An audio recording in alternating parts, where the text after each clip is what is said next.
ఇంకా first trimester ఎండింగ్‌లోనైతే నేను మళ్ళీ డాక్టర్ దగ్గరికి వెళ్ళాను. అంటే నా ఫోర్త్ వచ్చింది అని చెప్పేసేసి. అప్పుడు డాక్టర్‌కి చెప్పాను, ఇట్లా నాకు ఎర్లీ మార్నింగ్ నాసియా సెన్సేషన్ అనేది చాలా ఎక్కువ ఉంది అంటే, it is nothing but a common sign to every pregnant women అని చెప్పారు ఆమె. ఓకే. ఫైన్ అని అనుకున్నాను. అప్పుడు జనరల్‌గా ఇంకా అన్ని టెస్ట్ చేపిస్తారు కదా! అప్పటికి నాకు అది థర్డ్ విజిట్ అనమాట. అంటే ఫస్ట్ వచ్చేసి కన్ఫర్మేషన్ కోసం వెళ్ళాము. సెకండ్ వచ్చేసి హార్ట్ బీట్ వచ్చిందా లేదా చెక్ చేయడానికి. అండ్ థర్డ్ వచ్చేసి ఇప్పుడు వెళ్ళామన్నమాట. అంటే which is nothing but entry to the fourth month అనమాట.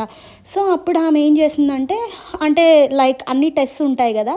Like blood test, thyroid, sugar, all the type of test అన్నీ చేపిచ్చారు. నాకు అన్నీ నెగెటివ్ వచ్చినాయి. I was very happy while taking that test.